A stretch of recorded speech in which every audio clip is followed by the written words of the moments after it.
Hi. Just waiting to see if it comes up. And there we are. Nice. Hi there. Welcome to our Wednesday meditation. We're in the week of Akev. It's a very interesting Torah portion because it is the proof text, as I mentioned yesterday, for the Birkat Hamazon. There's a couple other kind of famous lines in it.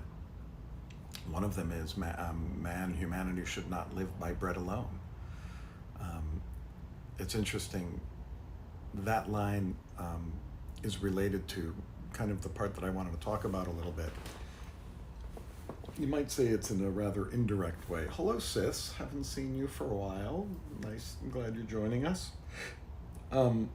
So, that idea of humanity does not live by bread alone. The next line after that is humanity lives by whatever it is that God decrees. It's this idea, I think, that, whenever we think that we're living by something that we make, it's not really ours. It ties into yesterday when we were talking about, a person just in the middle of eating should have gratitude for God, because just like an ox knows who its master is, just like a horse knows where the master's trough is to drink from, once we're eating something, we should know that the Creator who created all of it should be given all of the kudos for the food that we eat. And then later on, there is a section that talks about what happens to us when we get comfortable. And I just wanted to, good evening, Valerie. I wanted to just touch upon that for a moment, because I think that there is a part of all of us that has the potential to do what it's talking about in the Torah. And the section I'm talking about says, when you go into the land and you become comfortable and you eat of the land and you have your fill and you're established there and things are going well for you, there is a tendency to think that you did something, that you're the one who's responsible for things going so well for you. That you might think that it's because of your power that you accomplished what you accomplished. And there's two sides of me that think about this. On the one hand, I do believe that each one of us has an individual power that leads us to doing what we do, for the good or for the bad. I believe in free will. I believe that we have the ability to choose what we do. Some of us are more predisposed to being aggressive, going for it, working hard. There's other of us who like to be a little more laid back, maybe, and like to have things comfortable and don't want to push. However we are, whatever we have, however we acquire it, whatever our station is in life, however much money we have, or possessions, or anything that we might deem in our own minds as a success. The Torah says, protect yourself from thinking that it was all you. Protect yourself from thinking that it was your good personality, your power, and your sweat that did it all. Everything that we have is a gift, and nothing's guaranteed. Unless we think that everything was in our power, it's not. And there is a greater force that works in the world. Now, there's one side of me that has a lot of difficulty with this, because I do believe that each one of us has that power inside of us for good and that power inside of us for negativity or challenges. And I guess my personal way to read this is that each of us has a potential inside of us. Some of us really allow that potential to flourish. There's others, for whatever reason, it doesn't flourish as much. It doesn't come out of us as much. It could be that we're not searching. It could be that we are self-destructive and do things that get in the way. There could be lots of reasons why a person would not either reach their own personal potential or, have the human power to be able to bring change about in their own lives or to bring themselves into a positive place in their lives. Each one of us has the potential to be able to do that. That potential, that energy, that which is born inside of each of us, that is a spark of the divine. So in that way, I guess it is a little bit like, I'm going to move this a little bit. I didn't make fun of athletes who do this, but I always thought it was strange when an athlete would say, come up and the first thing they say is, listen, God's good to me. And that's why all of these wonderful things were happening, because my first thought, let's say it's a boxer that does that. My first thought is, oh, well, God didn't like the other boxer. Instead, I like to think of it, and if people want to thank God for this, I don't have a problem with this part, is thank God that I had the ability inside of me and the potential inside of me to be able to accomplish or to win this boxing match or to win whatever sporting event or to paint this painting or to write this song or to do whatever it is that you do, to work on this document as an accountant even.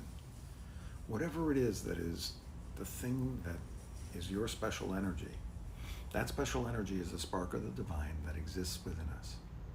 And so that when we do accomplish something, yes, I believe we have accomplished it, and we can feel proud of ourselves. But the reason why we accomplished it is somehow we were born with an ability, with a proclivity, with a way to look at the world and a particular part of the world in an expert way. My brother's a cellist. I can't play cello. And even if I tried to, would I be any good at it? I might be, but I don't know if I'd be like he was. Because there was a spark inside of him. And then when he played that cello, it became a part of who he was. And that interaction and that spark is what led him to being who he is. Now, we could say, well, God got him there. But I think of it more like that divine spark was inside of him. Some people, every one of us has that divine spark about something, but he found his. And in some ways, that's what being a teenager and a college student is all about, is searching for that spark that's inside of us. I don't want to say that when you're an adult you can't search for that spark anymore, because you can. And that spark sometimes, might change. But I sincerely believe that it is that combination of God-given ability and then human work and interaction and experience and expectation that leads one to their own success in their lives. And when I say success, I don't mean monetary success. I say success however you define it. I once did I once did a funeral for a woman who worked at Rite Aid, which is a local drugstore, on the floor for 40 years. Never wanted to be in management, she liked unions and didn't want to be a part of management. And I remember when I was talking with the family, there was a little bit of judgment on the idea that this person spent their lives in that place. And I started thinking about it, and I came to the conclusion that who am I to tell another person what makes them successful? Who am I to tell another person that their goal in life is not right? So, that moment really changed me into thinking, however a person gains fulfillment and satisfaction in how they live their lives on this planet, that's all we can ask for. And perhaps the divine spark inside of that person was just doing what she wanted to do, what she was doing, which allowed her to be in contact with customers, which allowed her to be on the floor, be involved, not sitting in an office, be walking around, be a little more physical. So who are we to say that life needs to be a certain way? So I think that the gratitude that I'd like us to consider today is the gratitude of the divine spark that is inside of us, that allows us to be who we are, uniquely us. Now, it could be with our negative voice that we don't believe that we have any divine spark inside of us. But I hope that you can search inside of yourself, or that you could just search and put your mind out there to discover what it is that you think makes you you more than anything else, makes you special, that you do with ease, that brings you joy and fulfillment.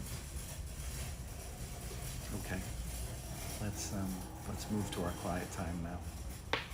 I know I went on a little longer than usual. Sorry about that. But let's go to our quiet time. We're just quietly breathing, concentrating on our breath. There's my yawn. You know, how does it enter your body? How does it leave your body? How does it make you feel? What do you go through as you breathe?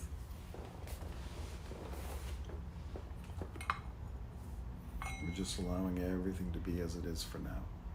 In 20 minutes, we can go back to our lives. We can go back to the grind. But for now, we're just existing. We're just being. We're just allowing everything to be as it is without trying to change anything and concentrating on our breath.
As we enter our last 4 or 5 minutes, on Wednesday we ask, may I feel luminous? May I feel loved? May I feel luminous, bright, shiny, filled with light. May I feel luminous.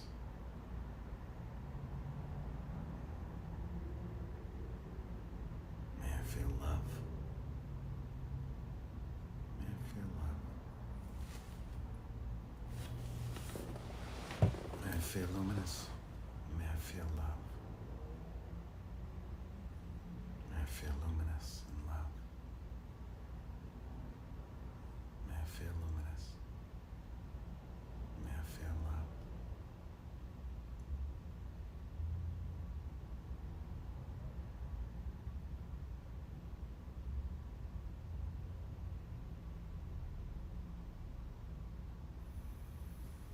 May I feel luminous. May I feel loved. May I feel loved. May I feel luminous. With each breath, offer yourself one of these feelings. May I feel luminous. May I feel loved. If you'd like to offer it to somebody else, and put them in front of you in your mind's eye. May you feel luminous. May you feel loved. May you feel luminous and loved. May you feel luminous. May you feel loved. May you feel luminous and loved.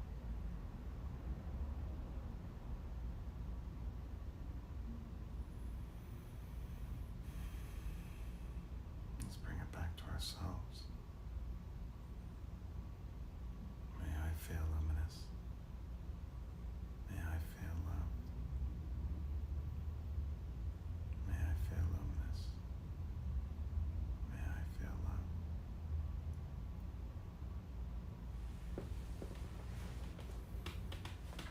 May I feel luminous. May I feel loved.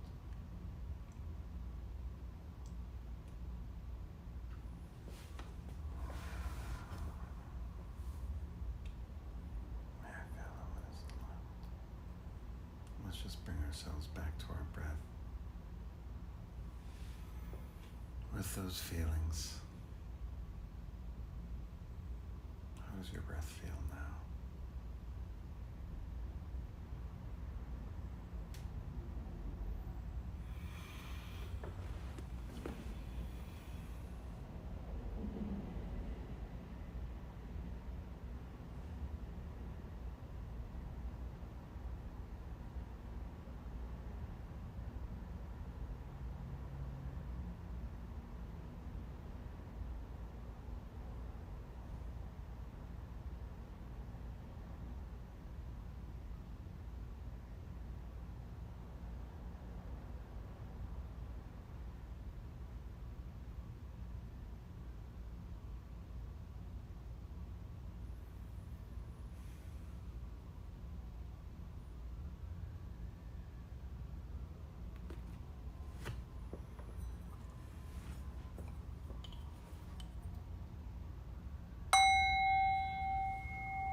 Thank you so much for joining me today.